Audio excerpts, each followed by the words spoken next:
सिर्फ सीटी बजाने में आ गए हैं, भजनों में तालियों का साथ तो दे नहीं रहे हैं, कंजूसी किए जा रहे हैं।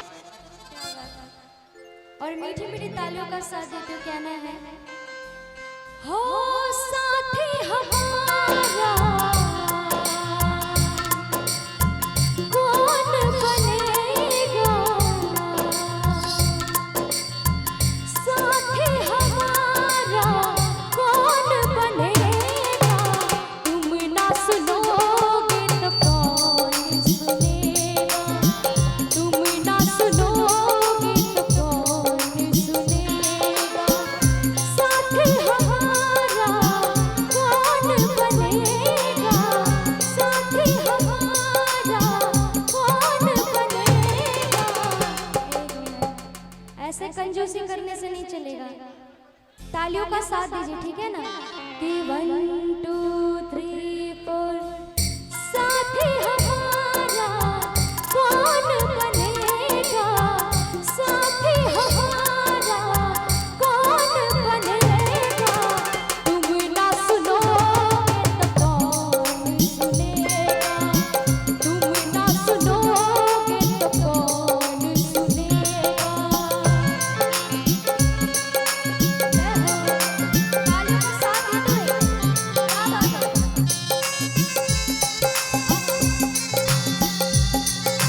जय हो, तालियों के साथ देते हुए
किनको यहाँ पर लगता है कि बाबा हमारा जितना दुख है, कष्ट है, सारा दुख हर लेते हैं, किनको किनको लगता है? एक बार दोनों हाथों को उठा के एक बार दिखाएंगे जरा, लगता है ना? बोल दे सच्चे दरबार की। और क्या कहना है? कंजूसी नहीं होनी चाहिए, तालियों का साथ देते हुए कि संकट हमारा